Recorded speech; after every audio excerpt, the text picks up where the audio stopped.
Lesson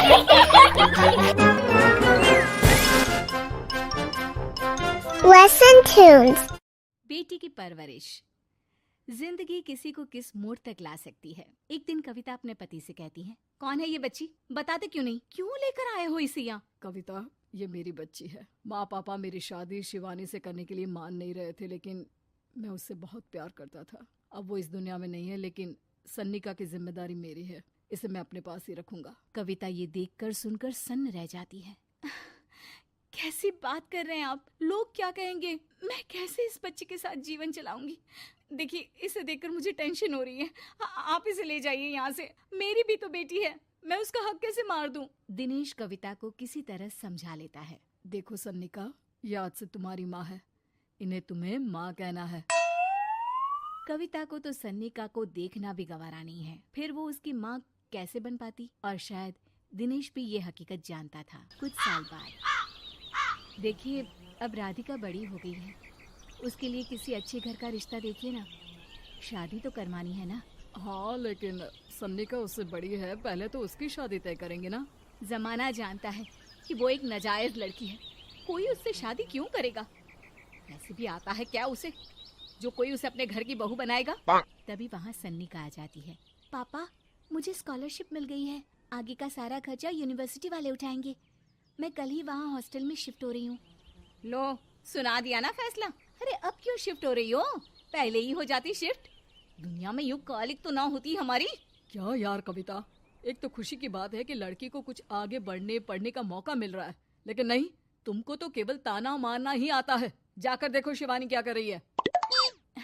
अरे हाँ, मैं शिवानी को दूध देना भूल गई, वो कैसे उठेगी? कविता को ये सुनकर गुस्सा आ जाता है। हाँ हाँ, अपनी किताबों से फुर्सत मिले तब ना।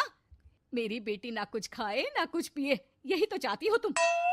सन्निका, जिसने कभी कविता से बात ही नहीं की थी, क्योंकि वो उसे हमेशा कोसती, वो वहां से बिना कुछ कहे निकल जाती है।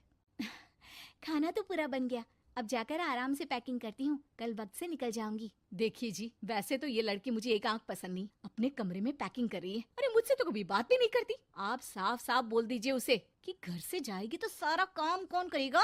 उसकी माँ।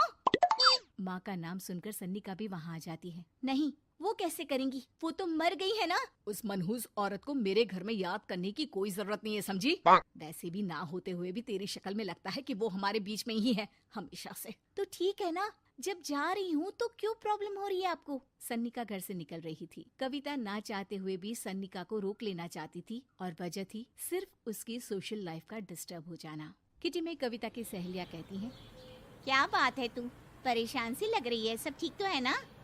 क्या हुआ, उस सन्निका ने फिर कोई तमाशा किया क्या? अरे नहीं नहीं, चली गई, वो तो ऑक्सफोर्ड की कोई NGO है, उसकी स्कॉलरशिप मिली है। मेरा भाई बता रहा था कि उसका तो फ्यूचर ब्राइट है। अरे चल ना, तुझे क्या, तेरा तो पीछा छूटा उससे। अरे कैसे क्या नहीं, घर का सारा काम करती थी। इसकी छोटी बेटी को भी तो उसी ने संभाला था, याद है? उसकी छोटी बेटी का जो केस हुआ था, वो भी अपने सर ले लिया था। हाँ, तो बदले में सारा खर्चा भी तो हम लोग ही उठा रहे थे ना। और पता है, वो मुझसे बात भी नहीं करती, जैसे पता नहीं मैं ही उसके माँ के मरने के लिए जिम्मेदार हूँ। अरे खुद को क्यों दोष दे रही है? तूने जो किया शायद कोई नहीं करता। कविता को समझ में नहीं आ रहा था कि उसके साथ ऊपर वाले ने ऐसा क्यों किया। वो शाम को घर आती है।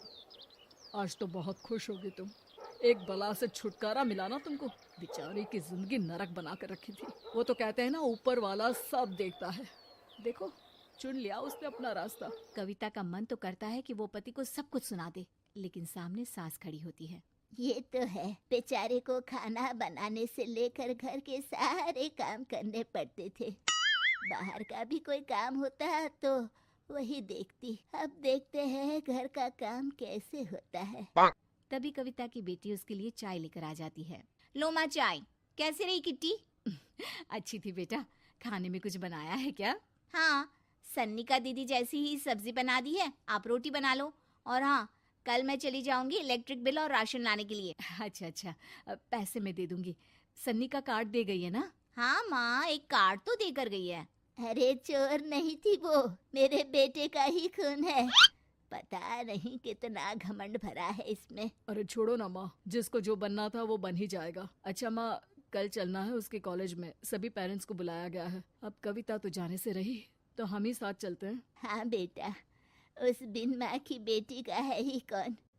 अब क्या था, कविता का गुस्सा फूट पड़ता है। हाँ, आप लोगों के जैसे तो इंसान नहीं देखे मैंने।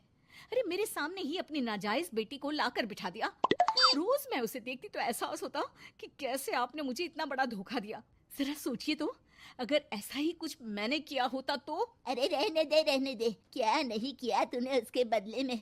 उस मासूम के साथ क्या क्या करती थी सब जानते हैं हम। अरे छोड़ो ना माँ, ये तो एक बात लेकर बैठ जाती है। चलो सोने चलते हैं। अगले दिन दिनेश और उसकी माँ सन्निका के कॉलेज में जाते हैं। कैसी हो बेटा, मेरा नाम रोशन करना।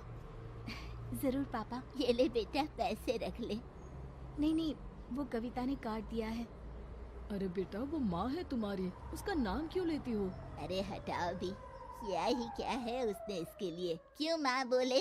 तभी वहाँ सन्निका की टीचर आ जाती है। सन्निका की माँ नहीं आई? जी नहीं, वो घर में बेटी है ना, सबका एक साथ आना तो मुमकिन नहीं था।